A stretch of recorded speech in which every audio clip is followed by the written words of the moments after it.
हाँ तो दोस्तों, झारखंड वाला 99 में आप सबों का स्वागत है।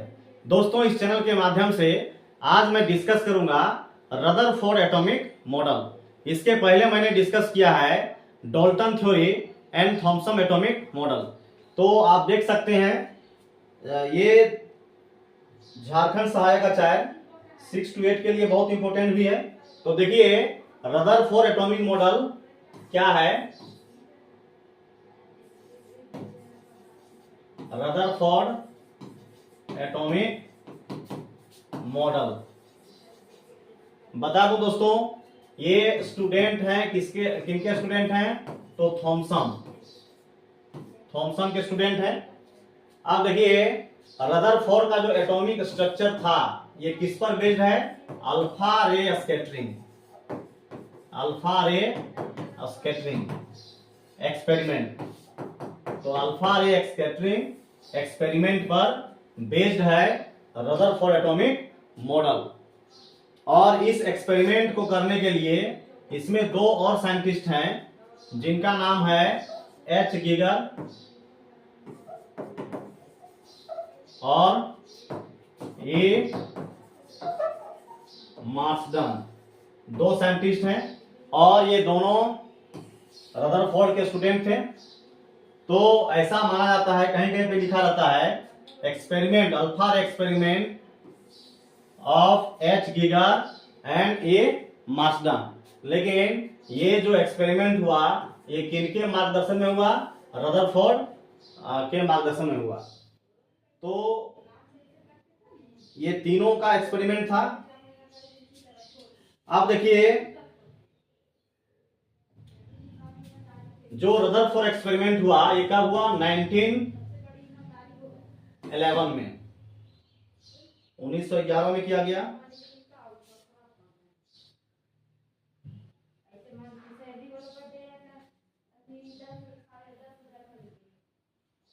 नाइनटीन 11 में एक्सपेरिमेंट हुआ था।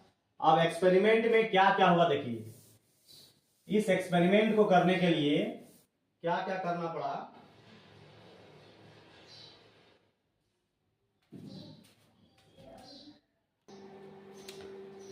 तो इस एक्सपेरिमेंट का पूरा सेटअप को समझेंगे, इसका कॉन्सेप्ट को समझेंगे। देखिए, इसके लिए क्या लिया गया? तो ये लेड का बॉक्स है, लेड चैम्बर है, जिसमें क्या रखा हुआ है? तो ये रखा हुआ है radio active element. Radio active element में क्या लिए? तो बिस्मथ को लिए, जिसका एटॉमिक नंबर 83 और एटॉमिक मास होता है 214। तो इस एक्सपेरिमेंट के लिए रेडियो एक्टिव सब्सटेंस क्या लिए? बिस्मथ लिए। अब देखिए, ये जो सेटअप है ये सेटअप कुछ इस तरह था, जैसे यहां पे लेड बॉक्स में रखा गया, ये लेड चैम्बर में रखा गया इसको, बिस्मथ को। और यहां पे जो है ये बहुत ही नैरो क्या रखा गया? तो गोल्ड फॉइल को रखा गया, गोल्ड फॉइल को रखा गया, बहुत ही नैरो। गोल्ड फॉइल ही क्यों लिया? क्योंकि गोल्ड फॉइल जो है ये सबसे अधिक मेलिएबल है, इसको बहुत ही पतला शीट में कन्वर्ट कर सकते हैं। इसका जो मतलब इसका जो डायमीटर था ये 2.1 इंटू 10 का पावर -7 मीटर। आप बताइए कि इतना कम डायमीटर कोई एलिमेंट का संभव नहीं है। तो ये बहुत मेलिएबल होता है, इसीलिए इसको सेलेक्ट किया गया। मतलब इसको इतना छोटा पीस में काटा गया ताकि एक एटम से अधिक इसमें नहीं हो। मतलब देखिए, यहाँ पे जो एटम अरेंज है ये एक ही सिंगल एटम, ना इसके आगे ना इसके पीछे एटम है, ना इसके आगे एटम है। मतलब ये एक्सपेरिमेंट करने का पर्पस था कि इससे अल्फा पार्टिकल पास हो रहा है या नहीं पास हो रहा है, या कितने अल्फा पार्टिकल पास हो रहे हैं, कितने वापस आ रहे हैं। तो इसके लिए सबसे बेस्ट क्या था? Gold particle. मतलब इसीलिए इसका सिलेक्शन किया गया ताकि अधिक से अधिक पतला हम सीट को ले सकें। अब देखिए, जैसे इससे जब रे ऑफ लाइट निकला, मतलब अल्फा पार्टिकल जब इससे निकला, तो देखिए यहां पे अल्फा पार्टिकल निकल रहा है, तो कुछ अल्फा पार्टिकल जो इसके चारों ओर, देखिए चारों ओर जो है ये जिंक सल्फाइड का लेयर लगा हुआ था। इसके चारों ओर, मतलब जो गोल्ड का सीट रखा हुआ है, इसके चारों ओर क्या लगा हुआ है, तो जिंक सल्फाइड का कवर लगा हुआ है। जिंक सल्फाइड का क्यों लगा हुआ है, इसका भी रीजन है। जैसे मान लीजिए यहाँ पे अल्फा पार्टिकल आया, तो अल्फा पार्टिकल जब इस स्क्रीन पर पड़ता है, तो इस स्क्रीन पर एक लाइट प्रोड्यूस होता है, एक अलग तरह का लाइट प्रोड्यूस होता है। और इस लाइट को माइक्रोस्कोप से देखा गया, जब माइक्रोस्कोप से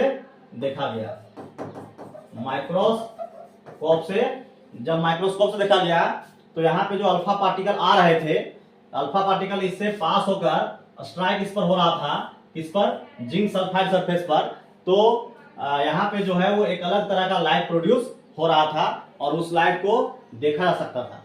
तो देखिए कुछ अल्फा पार्टिकल सीधा निकल गए, मतलब जब देखा गया, जैसे माइक्रोस्कोप से देखा गया, तो वहां पे क्या वाच किया गया कि कितने अल्फा पार्टिकल एक साथ आ रहे हैं। दूसरी बात यह है कि किस किस एंगल से रिफ्लेक्ट हो रहे हैं, कौन कौन एंगल से रिफ्लेक्ट हो रहे हैं, कितने स्ट्रेट जा रहे हैं, कितने 30 डिग्री से रिफ्लेक्ट हो रहे हैं, कितने 90 डिग्री से रिफ्लेक्ट हो रहे हैं, कितने 180 से रिफ्लेक्ट हो रहे हैं। तो ये सारा एक्टिविटी को वॉच किया गया, इसीलिए यहाँ पे माइक्रोस्कोप का यूज किया गया। अब यहाँ पे देखिए इसके इधर चारों तरफ भी लेड लगा हुआ है, ये लेड लगा हुआ है ताकि लाइट, ये जो अल्फा पार्टिकल निकल रहे हैं, ये अल्फा पार्टिकल स्कैटर नहीं हो। और लेड जो है, लेड बहुत अच्छा एब्जॉर्बर है, मतलब यदि मान लीजिए इधर से आता है तो ये क्या करेगा, एब्जॉर्ब कर लेगा। तो इसीलिए यहाँ पे लेड का यूज किया गया। अब देखिए दोस्तों, जब ये एक्सपेरिमेंट किया गया तो यहां पे क्या देखा गया, यहां पे क्या देखा गया,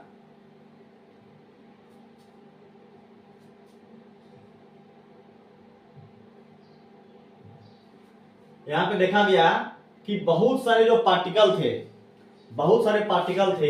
ये गोल्ड फॉइल से स्ट्रेट निकल गए। गोल्ड फॉइल से क्या निकल गए, स्ट्रेट निकल गए, मतलब मुड़े ही नहीं, स्ट्रेट निकल गए। तो इससे क्या प्रूफ हुआ, इससे प्रूफ हुआ कि पार्टिकल के बीच जो है ये क्या होता है, गैप होता है। पार्टिकल के बीच क्या होता है, गैप होता है। इससे यही प्रूफ हुआ।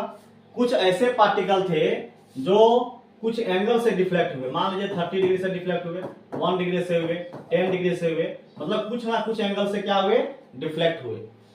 कुछ ऐसे पार्टिकल थे जो 90 डिग्री से डिफ्लेक्ट हुए, लेकिन ऐसा डिफ्लेक्ट होने वाला बहुत कम था।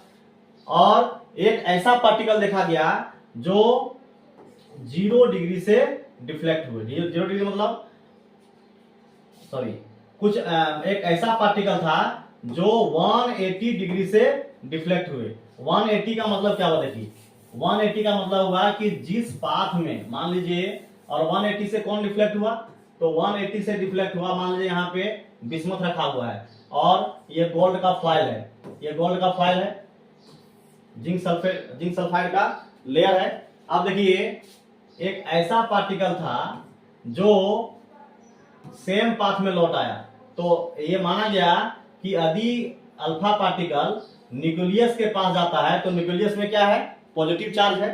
अल्फा पार्टिकल एक्चुअल में क्या है, तो अल्फा पार्टिकल भी पॉजिटिव चार्ज है। और न्यूक्लियस, किसी भी एटम का न्यूक्लियस में क्या होता है, प्रोटॉन प्लस न्यूट्रॉन। तो प्रोटॉन क्या है, प्रोटॉन पॉजिटिव चार्ज है। अब देखिए जैसे ही ये न्यूक्लियस के पास जाता है अल्फा पार्टिकल, तो ये जो है फिर जो है वो सेम पाथ में लौट जाता है, मतलब यहाँ पे एंगल कितना बना रहा है, 180 डिग्री। लेकिन ऐसा बनाने वाला 180 डिग्री बनाने वाला बहुत कम था। 180 डिग्री बनाने वाला बहुत कम पार्टिकल थे। वही पार्टिकल 180 डिग्री बना रहे थे जो न्यूक्लियस, जो एटम का न्यूक्लियस की तरफ गए। तो ऐसे पार्टिकल बहुत कम थे। यानी इसका जब ग्राफ यदि बनाया जाए, एक ग्राफ से समझ सकते हैं। ग्राफ यदि बनाया जाए, जैसे मान लीजिए कि ये जो है नंबर ऑफ एटम्स हैं, नंबर ऑफ एटम्स, यहाँ पे मान लेते हैं 10 का पावर 7 एटम है, या इसके नीचे आएंगे 10 का पावर 6, 10 का पावर 5, जो भी है 10 है, या इधर और कम है। अब देखिए स्कैटरिंग एंगल की बात किया जाए तो मान लेते हैं कि ये 180 डिग्री है। तो क्या देखा गया कि 10 का पावर 7, 10 का पावर 7 मतलब ये पार्टिकल है, 10 का पावर 7 पार्टिकल जो है ये जो पास किया, इसका एंगल कितना था 0 डिग्री था। इसका एंगल कितना था 0 डिग्री, मतलब ये सीधा स्ट्रेट पास कर गए, सीधा स्ट्रेट पास कर गए। मतलब मैक्सिमम पार्टिकल 10 का पावर 7 पार्टिकल, मतलब मैक्सिमम पार्टिकल जो है ये कितना एंगल बनाए 0 डिग्री। इसका मतलब क्या हुआ कि ये सीधा स्ट्रेट पास कर गए। मैक्सिमम पार्टिकल क्या हुआ, ये सीधा स्ट्रेट पास कर गए, मुड़े ही नहीं।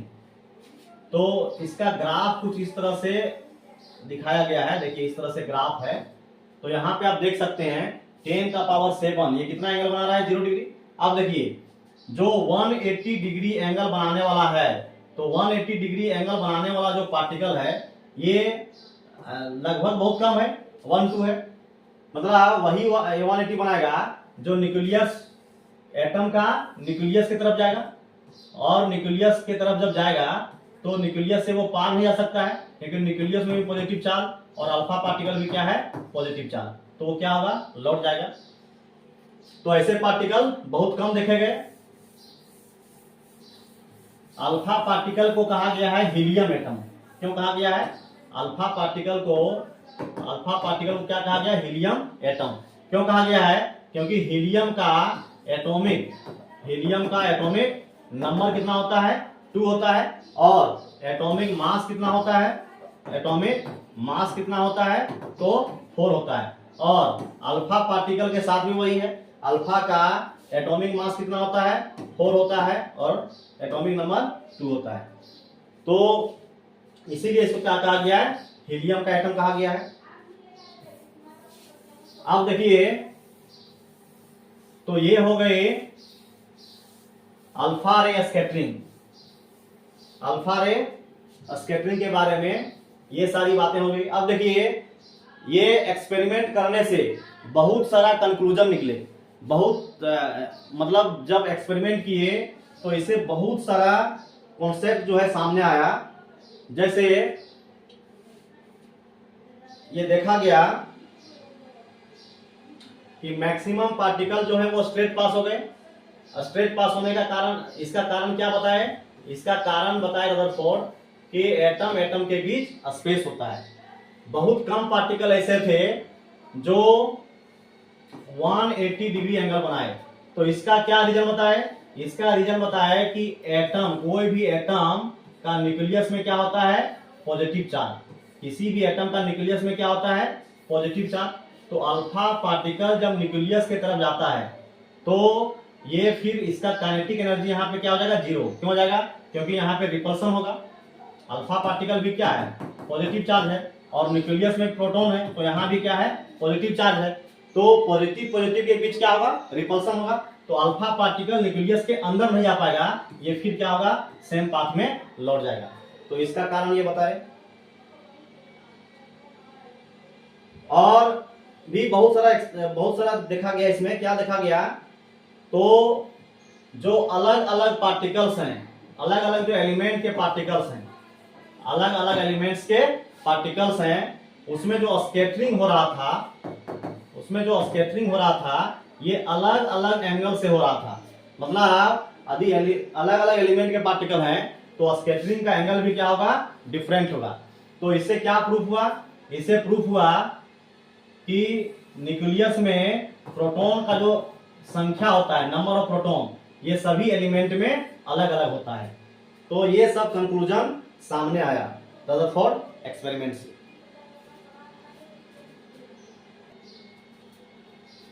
हाँ तो दोस्तों इस पर एक फ्रेश नोट्स है, आप चाहे तो नोट्स अपने भी बना सकते हैं। यदि आपके पास समय कम है तो ये बहुत अच्छा नोट्स है, और इससे बाहर रदरफोर्ड एटॉमिक मॉडल से क्वेश्चन नहीं पूछे जाएंगे। तो देखिए Rutherford student of J Thompson, ये किनका स्टूडेंट थे, अभी मैंने डिस्कस किया, ये जे थॉमसन के स्टूडेंट थे।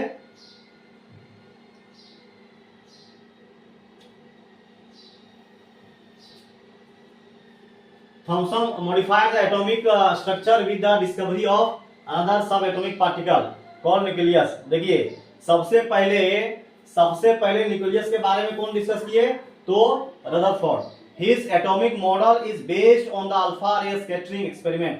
इसका जो एटॉमिक मॉडल था किनका, रदरफोर्ड का, ये किस पर बेस्ड है, तो अल्फा रे एक्सपेरिमेंट पर। ये सारे पॉइंट इंपॉर्टेंट है। आगे देखिए, स्कैटरिंग ऑफ अल्फा पार्टिकल का स्कैटरिंग।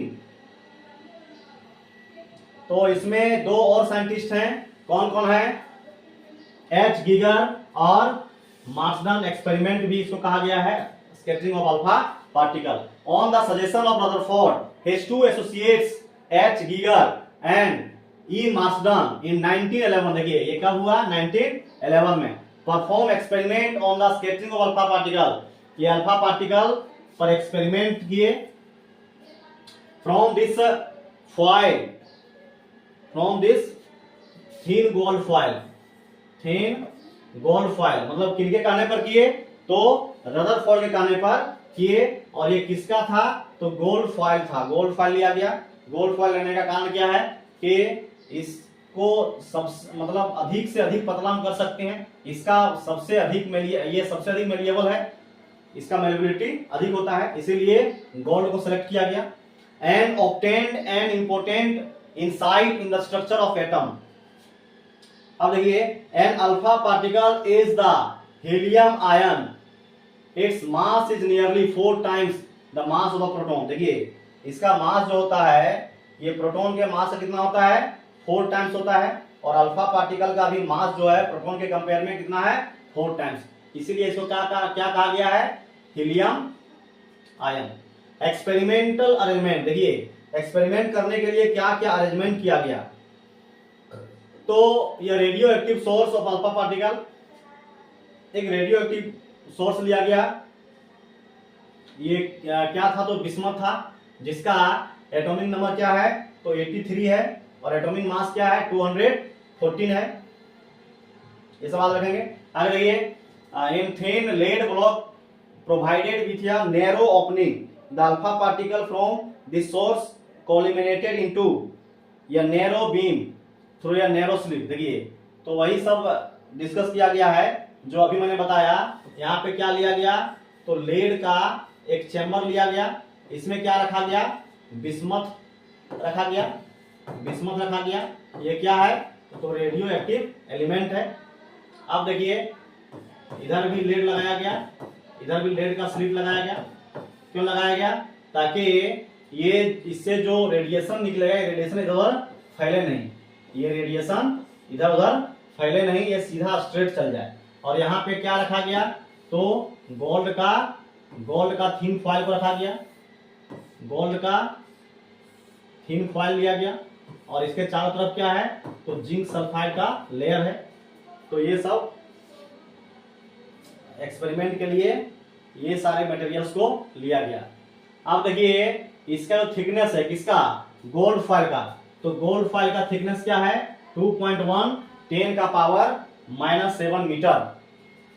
इतना थिन केवल गोल्ड में ही संभव है, दूसरे एलिमेंट में संभव नहीं है, इसीलिए इसका सिलेक्शन किया गया।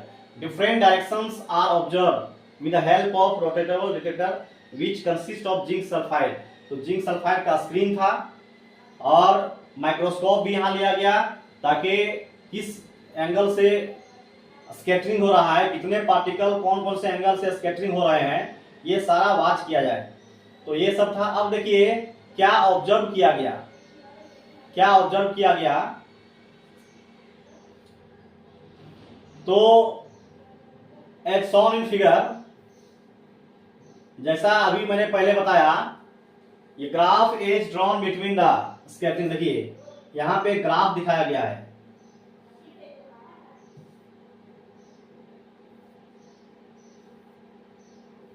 एक ग्राफ यहां पे दिखाया गया है। ये ग्राफ के बारे में जैसा कि दोस्तों अभी मैंने डिस्कस किया,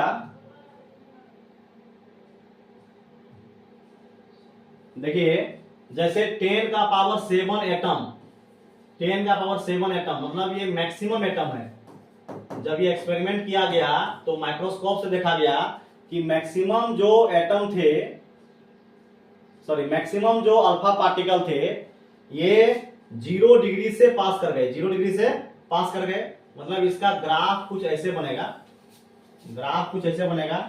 तो मैक्सिमम पार्टिकल क्या देखेंगे, 0 डिग्री से पास कर गए, मतलब इसमें डिफ्लेक्शन हुआ ही नहीं, स्ट्रेट पास कर गए। और 180 से पास करने वाले जो पार्टिकल थे ये बहुत ही कम है। 180 से पास करने वाले पार्टिकल बहुत कम है, एक आध पार्टिकल है। तो ये सब एक्सपेरिमेंट में देखा गया। अब देखिए यह very few alpha particles about 1 in 8000 में केवल 1 गेट डिफ्लेक्टेड थ्रू 90 डिग्री। ये 90 डिग्री से डिफ्लेक्ट हुए, 90 डिग्री से डिफ्लेक्ट होने वाले एक में 8000 में मात्र 1 था, ऐसा देखा गया। Alpha particles gets rebound from the gold foil. कुछ ऐसे पार्टिकल थे जो वापस आ गए या 180 डिग्री से डिफ्लेक्ट हुए। तो ऐसे पार्टिकल बहुत कम थे। और ये कौन पार्टिकल है, तो जब अल्फा पार्टिकल न्यूक्लियस के सामने, न्यूक्लियस पर इंसिडेंट हुआ तो उस कंडीशन में क्या हुआ, अल्फा पार्टिकल सीधा जिस पाथ से गया उसी पाथ में लौट आया। मतलब वहां पे एंगल कितना बना, 180 बना। तो ऐसे पार्टिकल बहुत कम थे। Calculation of Rutherford show that the volume occupied by the nucleus is negligible small as compare to the atom. देखिए इससे एक और बड़ा कंक्लूजन क्या निकला, कंक्लूजन ये निकला कि जो न्यूक्लियस है ये बहुत कम स्पेस में एग्जिस्ट है, मतलब बहुत कम स्पेस में एग्जिस्ट करता है। न्यूक्लियस का जो स्पेस है ये बहुत ही कम है। ये आप पढ़े होंगे, न्यूक्लियस का जो साइज होता है 10 का पावर 15 मीटर होता है और एटम का जो साइज होता है वो कितना होता है, 10 का पावर 10 मीटर। तो देखिए लगभग 1 लाख टाइम्स जो है वो कम है। किससे, एटम का जो स्ट्रक्चर है, एटम का जो स्ट्रक्चर है मतलब इसका ऑर्बिट का जो रेडियस है और ये न्यूक्लियस का रेडियस यदि कंपेयर करें तो 1 लाख गुना डिफरेंस है, 1 लाख गुना कम है। तो ये रदरफोर्ड साहब बोले कि न्यूक्लियस जो है ये बहुत ही कम स्पेस में एडजस्ट है। और न्यूक्लियस पर कैसा पार्टिकल है, तो पॉजिटिव चार्ज है, क्योंकि अल्फा पार्टिकल भी क्या था, पॉजिटिवली चार्ज आयन था। तो जब न्यूक्लियस पर इंसिडेंट हुआ, अल्फा पार्टिकल जब न्यूक्लियस की ओर जाना चाहा तो देखा गया कि 180 से डिफ्लेक्ट हो गया, फिर उसी पाथ में लौट गया। तो इससे प्रूफ क्या हुआ, इससे प्रूफ हुआ कि न्यूक्लियस में क्या है, तो पॉजिटिव चार्ज है। आगे देखिए, as most of the alpha particles pass straight through the foil, maximum particle straight pass हो गए within atom must be empty. तो इससे प्रूफ हुआ कि कोई भी एटम का जो मैक्सिमम जगह है ये क्या रहता है, खाली रहता है। To explain large angle scattering of alpha particle, Rutherford suggested that all the positive charge, जितने भी पॉजिटिव चार्ज हैं, and the mass of the concentrated in very small region, मतलब पॉजिटिव चार्ज बहुत ही स्मॉल रीजन में concentrated है। इससे ये प्रूफ हुआ। The nucleus is surrounded by the cloud of electrons, nucleus में जो है ये क्लाउड ऑफ इलेक्ट्रॉन्स हैं, सॉरी न्यूक्लियस जो है ये इलेक्ट्रॉन, न्यूक्लियस के चारों ओर क्या है, तो इलेक्ट्रॉन घिरा हुआ है। Total negative charge equal to the total positive charge. और एक और प्रूफ हुआ, जितने भी नेगेटिव चार्ज हैं उतना क्या है, पॉजिटिव चार्ज भी है। इसीलिए किसी भी एटम जो है वो इलेक्ट्रिकली क्या होता है, न्यूट्रल होता है। तो यहां से एक रिजल्ट और आया, एक प्रूफ और हुआ। आगे देखिए, number of alpha particles scattered at particular angle theta is different for different metals. अब देखिए ये भी देखा गया कि अलग अलग एलिमेंट जब हम लेते हैं तो जो रिफ्रैक्शन होता है या जो स्कैटरिंग होता है, रिफ्रैक्शन नहीं बोलिए, जो स्कैटरिंग होता है ना, अल्फा पार्टिकल जो स्कैटर करते हैं ये अलग अलग एंगल से स्कैटर करते हैं, मतलब थीटा का वैल्यू अलग अलग एलिमेंट में अलग अलग होता है। तो इससे ये प्रूफ हुआ कि कोई भी मतलब अलग अलग एटम के न्यूक्लियस में जो पॉजिटिव चार्ज है ये डिफरेंट है, सभी एटम में पॉजिटिव चार्ज अलग अलग है, सेम नहीं है। तो यहाँ पे ये प्रूफ हुआ।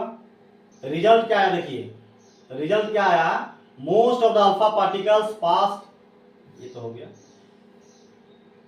तो रदरफोर्ड एटॉमिक मॉडल में क्या क्या पढ़े, इसमें क्या लिमिटेशन रहा और क्या फाइनल कंक्लूजन निकला, तो इसमें बहुत सारी बातें सीखे। तो अब देखिए, the positive charge and most of the mass of the atom was densely concentrated in extremely small region. देखिए, the positive charge most of the mass of the atom, मतलब कोई भी एटम का जो मास है, ये एटम का जो मास है ये बहुत ही कम जगह में एडजस्ट है, मतलब सारा मास कहाँ पे है, तो न्यूक्लियस में है। तो यहां से एक कंक्लूजन और आया, क्यों न्यूक्लियस में है, क्योंकि किसी भी एटम में प्रोटॉन और न्यूट्रॉन कहाँ पे है, न्यूक्लियस में, और सारा मास किसी भी एटम का प्रोटॉन और न्यूट्रॉन पर ही डिपेंड करता है, क्योंकि इलेक्ट्रॉन जो है वो बहुत ही लाइटली पार्टिकल है, इलेक्ट्रॉन प्रोटॉन के कंपेयर में 1000 गुना छोटा है। तो सारा मास किसके कारण है, प्रोटॉन और न्यूट्रॉन के कारण। तो ये प्रूफ हुआ कि कोई भी एटम का जो मास होता है इसके लिए कौन रिस्पॉन्सिबल है, तो न्यूक्लियस। चलिए आगे देखिए दोस्तों, the nucleus is surrounded bye electron that move around the nucleus is surrounded bye electron that move around the nucleus with a very high speed. देखिए यहाँ पे एक प्रूफ और हुआ कि न्यूक्लियस जो है, जैसे मान लीजिए कि ये एटम है और ये एटम का क्या है, न्यूक्लियस है, तो न्यूक्लियस के चारों ओर क्या है, इलेक्ट्रॉन है, जो बहुत ही हाई स्पीड से मूव करते हैं, बहुत ही हाई स्पीड से मूव करते हैं। और इसका मूव करने का कारण है इलेक्ट्रोस्टैटिक फोर्स, क्योंकि यहां पे देखिए न्यूक्लियस में क्या होता है, पॉजिटिव चार्ज होता है, तो पॉजिटिव चार्ज क्या करेगा, इलेक्ट्रॉन को अपनी ओर खींचेगा, एक तरह का फोर्स लगाएगा। तो फोर्स लगाएगा मतलब यहाँ पे इलेक्ट्रॉन को सेंट्रीपिटल फोर्स प्रोवाइड कर रहा है मूव करने के लिए। जैसे सन के चारों ओर जितने भी प्लैनेट्स हैं मूव करते हैं, तो सन क्या है, सन सारे प्लैनेट को अपनी ओर खींचे हुए है, तो वहां पे क्या फोर्स लग रहा है, एक सेंटर की तरफ फोर्स लग रहा है जिसको कहते हैं सेंट्रीपिटल फोर्स। तो यहां भी सेम केस है, लेकिन इसके बारे में परफेक्ट एक्सप्लेनेशन रदरफोर्ड नहीं कर पाए, जो आगे नील्स बोर थ्योरी आया तो उसमें पढ़ेंगे। आगे देखिए इसमें क्या है, electrons and nucleus are held together by electrostatic force. ये इलेक्ट्रोस्टैटिक फोर्स से क्या है, बने हुए हैं, इलेक्ट्रोस्टैटिक फोर्स के कारण ही क्या हो रहे हैं, मूव कर रहे हैं। The electrons revolve around the nucleus.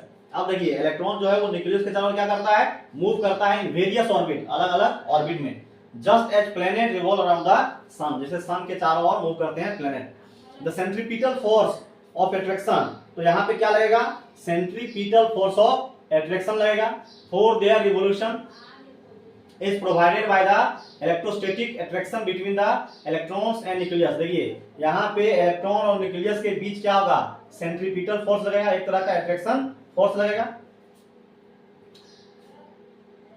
Thus Rutherford's model cannot explain the stability of atom। अब देखिए लेकिन यहाँ पे बहुत सारा क्वेश्चन डेवलप हो गया और ये जो है रदरफोर्ड सही तरीके से एक्सप्लेन नहीं कर सके। क्यों नहीं किए, देखिए जैसे मान लीजिए कि पॉजिटिव चार्ज है, तो यहाँ पे पॉजिटिव चार्ज है, अब इलेक्ट्रॉन जब मूव करेगा तो मूव करते करते मतलब मूव करेगा तो इसमें काइनेटिक एनर्जी डेवलप होगा। कोई भी बॉडी मूव करेगा मतलब उसमें क्या डेवलप हो रहा है, एनर्जी डेवलप हो रहा है। तो एनर्जी, अब देखिए ये मूव करते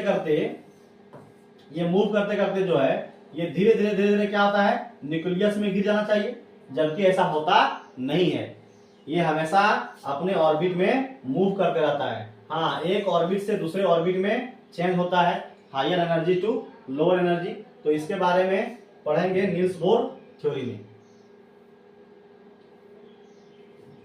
तो दोस्तों आज का वीडियो कैसा लगा कमेंट बॉक्स में जरूर कमेंट करें, और यदि ये वीडियो अच्छा लगे तो लाइक, सब्सक्राइब और शेयर अवश्य करें।